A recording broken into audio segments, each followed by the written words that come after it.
দর্শক চলুন ফিরে যাই আমাদের আজকের অতিথি সঙ্গীত পরিচালক আপেল মাহমুদ এমিলের কাছে। আবার ফিরে এলাম ভাই আপনার কাছে। আজকে যেহেতু আমাদের সকালের আয়োজন, সুতরাং সকালটা শুরু করতে চাই আপনার কণ্ঠের কোন একটি গান দিয়ে। কোন গানটি শুনবো? আমার নিজের একটা গান দিয়ে শুরু আচ্ছা। করি। নিজের একটা গান, আমার লেখা সুর, গেয়েছে স্বর্ণা এবং সাদমান।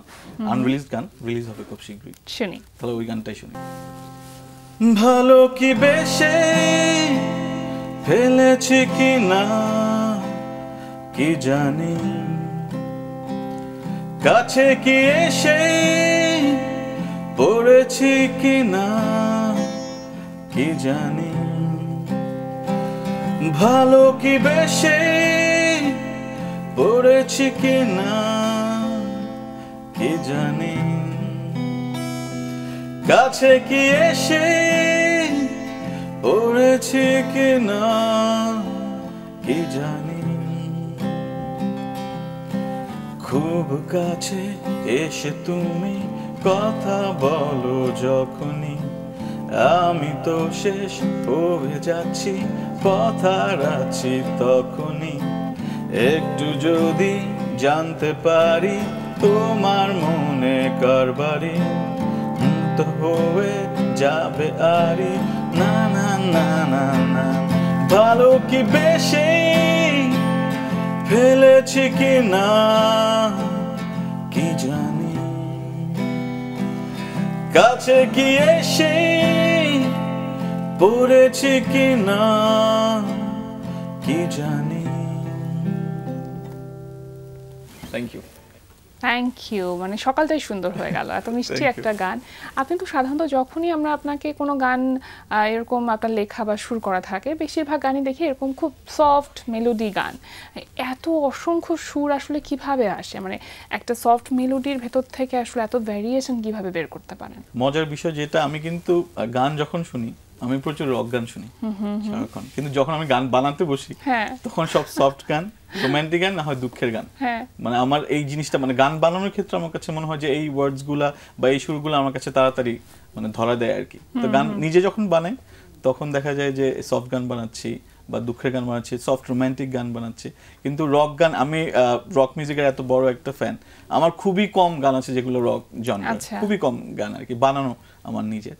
তো আমার মনে হয় যে আমার গান বানানোর ক্ষেত্রে এই জিনিসটা আমাকে বেশি টানে আর কি, একটু সফট গান, একটু স্যাড গান, একটু রোমান্টিক গান। বা আপনার যারা ভক্ত আছে বা আপনার যারা শ্রোতা দর্শক আছে, তারাও মনে হয় আপনার কাছ থেকে এই ধরনের গানগুলোই প্রত্যাশা করে। হ্যাঁ, মনে হয় একটা কানেকশন আছে, এই জন্য এই ধরনের সুর আমার কাছে বেশি ধরা দেয় আর কি। খুবই স্বাভাবিক। অসংখ্য নাটকে এখন পর্যন্ত আপনার গানের কাজ করা হচ্ছে, মানে পরিচালনার কথা যদি বলি, ব্যাকগ্রাউন্ড মিউজিকের কথা যদি বলি, 1000-এরও বেশি হবে।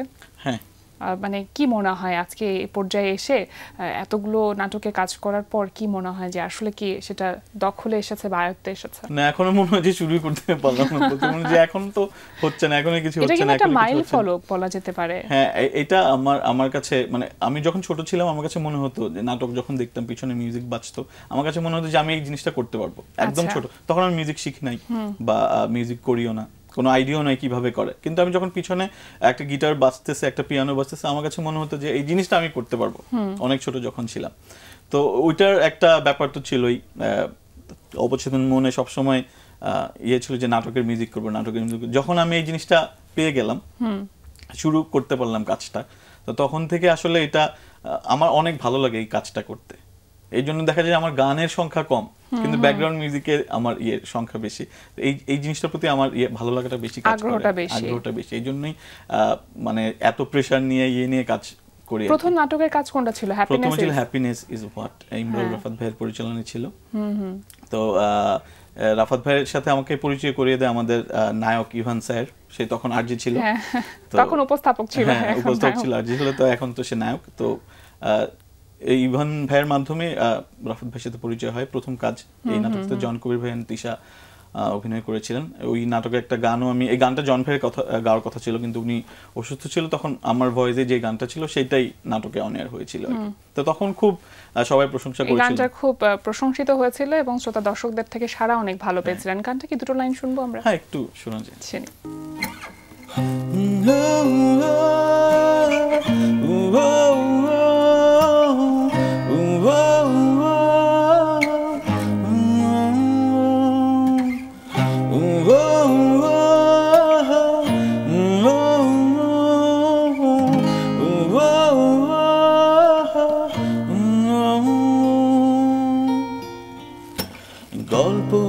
তো শেষ হলো না, অনেক পাতাই বাকি, মলাট জমাট রঙিন বাধাই, শেষের পাতায় পাখি। গান ধরে আয় উঠে আয়, গল্পটাকে বাড়াই, কেউ কখনো একলা কি হারায়, দুজন মিলে হারাই। আঙুল ধরে আয় উঠে আয়, গল্পটাকে বাড়াই, কেউ কখনো একলা কি হারায়, দুজন মিলে হারাই।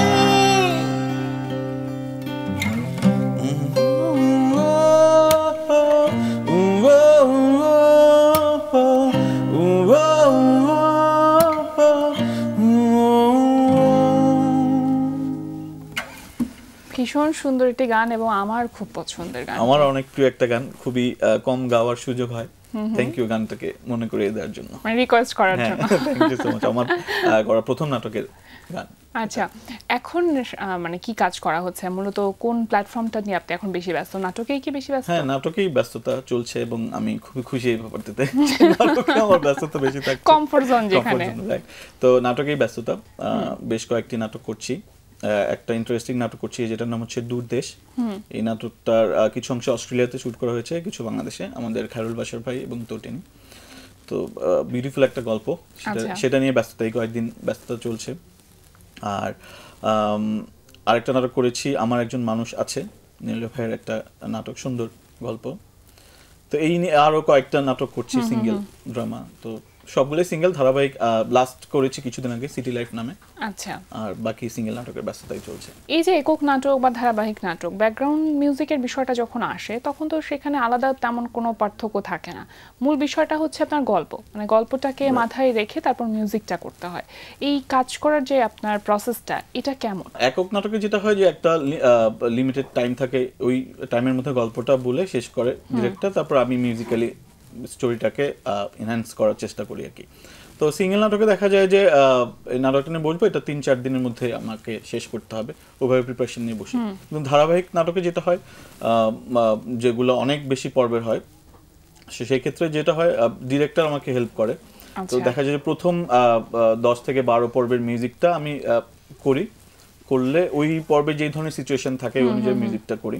তো বাকি যে এপিসোডগুলো থাকে, যেহেতু অনেক এপিসোড করতে হয়, তো আমি যদি টানা করতে যাই ওটা আমার অন্য কাজ, তখন অন্যদের ইয়ে হয়ে যাবে, অন্যদেরকে আমি সময় দিতে পারবো না। তো সেক্ষেত্রে ডিরেক্টর যেটা করেন, ওই মিউজিকটাকেই কন্টিনিউ করেন। কোথাও যদি কোনো নতুন সিচুয়েশন আসে বা নতুন কোনো ক্যারেক্টার বা কিছু আসে, সেক্ষেত্রে আমি আবার নতুন করে কিছু মিউজিক রেডি করে দিই, তখন ওনারা সাজিয়ে নেন আর কি। এইভাবে করে সিঙ্গেল আর ধারাবাহিক নাটকের। নিজের লেখা শুরু করা, সবকিছু হচ্ছে, নিজের গান গাওয়াটা কেন হচ্ছে না? এর আগের বার যখন এসেছিলাম তখন বলেছিলেন হ্যাঁ নিজের মৌলিক গান নিয়ে কাজ করবেন, এখনো পর্যন্ত সেটার কোনো খবর নেই। সেটা, এটা একটা মানে খুবই দুঃখজনক বিষয় যে নিজের গান করা হচ্ছে না। যেটা হয় আসলে ব্যস্ততা এত পরিমাণে থাকে যে, যেহেতু মানে প্রায় 1000 বা 1000 অধিক নাটকের মিউজিক করেছি, তাহলে বুঝতে পারছেন মানে আমার সারাক্ষণ এর মধ্যেই থাকতে হচ্ছে বেসিক্যালি। তো নাটকের জন্য যে কয়েকটা গান আসে সেগুলো করা হয়। তো নাটকের বাইরে নিজের গান আসলে অনেকদিন নিজের জন্য গান লেখা হয় না, অনেকদিন লেখা হয় না। নাটকের জন্য লিখেছি, কিন্তু নাটকের বাইরে নিজের গান অনেকদিন লেখা হয় না। তবে আমি যেটা এবার প্ল্যান করছি সেটা হলো, আমার একটা ব্যান্ড আছে, এমিলের গোয়েন্দা বাহিনী। তো ছোটবেলা থেকে স্বপ্ন ছিল ব্যান্ডে বাজাবো, ব্যান্ডে গান করবো। তো সেই স্বপ্ন বাস্তবায়নের উদ্দেশ্যে এইবার মানে আমি আমার বয়স 40-এ যাওয়ার আগে আমি ব্যান্ডের সোলো অ্যালবামটা করতে চাই। ব্যান্ডের অ্যালবামের নামও ঠিক করেছি, নাও অর নেভার। নামও কিন্তু নাও অর নেভার, এখন যদি না করে আর করা হবে না। তো প্রথম গানটা ডেমো হয়ে রেডি হয়েছে, গানটার নাম হচ্ছে হিট অন দ্য রেডিও। তো এই গানটা দিয়ে শুরু করব, ব্যান্ডের অ্যালবামটা আগে করব, তবে আবার 40-এর আগে আমার সোলো অ্যালবামটাও করব নিজে। আচ্ছা, এমিলের গোয়েন্দা বাহিনী এর আগে কখনো অন্য কোথাও পারফর্ম করা বা এই কাজগুলো করা হয়েছে? মানে গানের সাথে সম্পৃক্ততা আসলে এমিলের গোয়েন্দা বাহিনীর কতখানি ছিল? 2017-তে একটা প্রজেক্ট হিসাবে শুরু করি ব্যান্ডটা, আমি আর আমার কিছু বন্ধু বান্ধব মিলে। তো 1 বছর জ্যাম করার পরে ভাবলাম যে আমরা একটা ব্যান্ড ফর্ম করতে পারি। তো 18-তে সবাই একমত হলাম যে ঠিক আছে, দিস ইজ দ্য ব্যান্ড, আমরা এইভাবে করে আমাদের জার্নি আগাবো। তো 18 থেকে প্র্যাকটিস শুরু করলাম। 2020-এ এসে আমরা কিছু লাইভ শো শুরু করেছিলাম, একটা রেডিওতে করেছিলাম, আমেরিকান এম্বাসিতে করেছিলাম, একটা ইউনিভার্সিটিতে করেছিলাম। তারপরে করোনা চলে আসলো, সব শোজ বন্ধ, আমাদের প্র্যাকটিস বন্ধ, সবকিছু মিলে এখন তো 20 থেকে 24 চলে আসছে। এখন তো এই 24-এ ভাবলাম যে আগে অ্যালবামের কাজ কমপ্লিট করি, তারপরে আবার লাইভ শো শুরু করব। আচ্ছা, এখন তো সিঙ্গেল সোলো ধরেন মিউজিক ভিডিও আকারে প্রকাশিত হচ্ছে, কিন্তু অ্যালবাম করার চিন্তাটা কেন করছেন? কারণ আমি যে সময়টাতে গান শুনে বড় হয়েছি, আমরা তো অ্যালবাম হিসেবে করতাম, তো আমার হচ্ছে যে আগে অ্যালবাম রিলিজ করব। 90 দশকটাই ছিল আসলে অ্যালবামের সময়। অ্যালবাম আগে রিলিজ করব, তারপরে সবগুলা গানের একটা একটা করে ভিডিও তখন করব, কিন্তু আগে অডিও রিলিজ করব আমরা। একদম শুরুর দিকে গল্পে যদি যাই, আমরা জানি যে প্রথমে গিটার বাজানোটা শেখা হয়েছিল এবং সেটাও তো বাবার কাছ থেকে পারমিশন নিয়ে, তারপর তো গিটার বাজানো শুরু করলেন। সেই সময়টা কেমন ছিল? সেই শৈশবের দিনগুলো কেমন ছিল? সেই সময়টা অনেক ভালো ছিল। সেই সময়টা অনেক রিল্যাক্সিং ছিল। পকেটে 100 টাকা থাকলেও প্র্যাকটিস আছে, প্র্যাকটিস করবো, করে বাসায় চলে যাবো, মিউজিকই করতেছে, কোনো টেনশন নাই। এখন দেখা যায় এত রেসপন্সিবিলিটিস বা ইয়েতে, তো ওই সময়টা খুব মিস করি, যে কোনো টেনশন ছাড়া শুধু মিউজিক করতেছি। টেনশন ছিল যে বাসায় একটু দেরি করে ঢুকলে কি বলবে, বা বাইরে থাকলে বা এইখানে গেলে ওখানে গেলে অন্যরা মানে কিভাবে জবাব দিবে বাসায় এসে, সেটা সেই স্বাধীনতা এখন আছে, কিন্তু ওই সময়টা এখন নাই। তখন যে কোনো একটা টেনশন ফ্রি লাইফ লিড করতে পারতাম, এখন তো চাইলেই আসলে সেটা সম্ভব না। এখন তো টেনশন থাকে মাথার মধ্যে, যতই আমি মিউজিক করছি, ভালো লাগার জায়গা, ভালোবাসার জায়গা, কিন্তু একই সাথে পেশা, এটা কিন্তু একটা অনেক বড় চ্যালেঞ্জ। আপনার বাচ্চাদের মধ্যে কি গানের প্রতি আগ্রহটা দেখেন? বড় জনের তো ছোটবেলায় অনেক আগ্রহ ছিল, তো সেই সুবাদেই তাকে গান বাজনা দেওয়া হলো, পিয়ানো শিখছিল এবং ক্লাসিক্যাল মিউজিক শিখছিল। তো 2 বছর মতো শিখেছে, তারপরে সে তার পড়াশোনা সেই ব্যস্ততা আমাকে দেখাচ্ছে, এবং তার এই মুহূর্তে টিভি দেখা ছাড়া আর কোনো আগ্রহ নেই। এখন ছোট জনের এখন অনেক আগ্রহ দেখছি, কিন্তু আমি খুব বেশি এখন দিচ্ছি না, যে দেখে আগে নিজে নিজে সেই করতে চায়। আমার বড় মেয়ের নাম তাহারাত, তো ও দেখা যাচ্ছে যে ওকে আমি আগ্রহ থেকে না চাইতে অনেক কিছু নিজে নিজে করে দিচ্ছি, তো যেটার কারণে হয়তো ওর ইন্টারেস্টটা একটু কমে গেছে, যা সত্যি পেয়ে যাচ্ছে সবকিছু।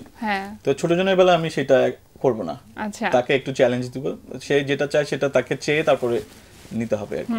তো এখন নিজ আগ্রহে যেটা নিবে, আগ্রহ আছে, দুজনে সেম আগ্রহ ছিল, সেম এজে সেম বয়সে। কারণ আমার ছেলে তো এখন মেটাল হেড, সে মেটালিকার গান শুনলে হেড ব্যাঙ্গিং করে, ইয়ে করে, তো দেখা যায় কি আগ্রহ কতদিন পর্যন্ত থাকে, এবং সেই আগ্রহ থেকে সে যদি চায় তাহলেই তাকে দেওয়া হবে।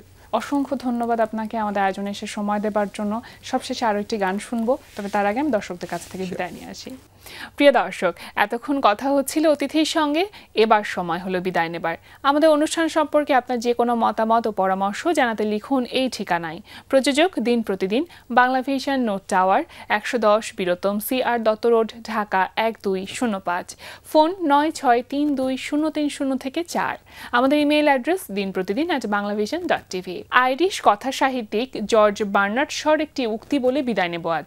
তিনি বলেছেন, আমি কথা বলার সময় প্রায়ই আমার নিজের উক্তি ব্যবহার করি, এটা আমার কথাবার্তায় মশলা বাড়িয়ে দেয়। প্রিয় দর্শক, সবাই ভালো থাকুন, সুস্থ ও সুন্দর থাকুন, আজ সারাদিন সবার জন্য শুভ ও কল্যাণময় হোক। এবার গান। এই অনুষ্ঠানের সাথে যারা আছেন সবাইকে অনেক ধন্যবাদ, আমাকে ইনভাইট করার জন্য, বারবার আসতে চাই, আর এই তো দোয়া করবেন আমার জন্য। কোন গানটি শুনছেন? আমাদের কে ছেড়ে কিছুদিন আগে আমাদের সবার প্রিয় শাফিন ভাই চলে গিয়েছেন, বিশ্বাস হয় না এখনো শাফিন ভাই নাই। তো ওনার একটা গান আমি খুব গাইতাম, জাদু, এখনো গাই। আমি যেখানেই যাই, আমি কলকাতায় যখন যেতাম তখন আমি এই গানটা গাইতাম, আমার বন্ধুদেরকে শোনাইতাম। তো জাদু গানটা আমি খুব প্রিয় একটা গান, এই গানটা ভাইয়া স্মরণে আমি একটু গাইছি। শুনি।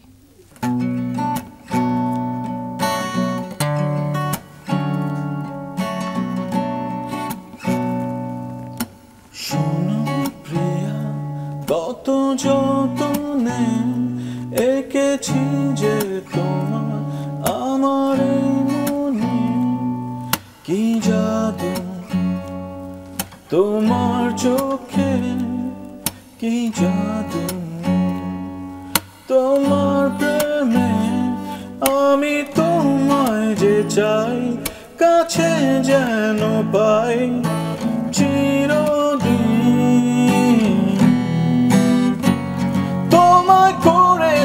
আপন, তুমি আমার জীবন, তুমি যে সকল আশার প্রেরণা, ভেঙে দিও না এমন, কেড়ে নিও না স্বপন, তুমি যে আমার শেষ ঠিকানা। নীরবে এসে দিয়েছো দোলা, মৃদু মনে কি জাদু তোমার চোখে কি জাদু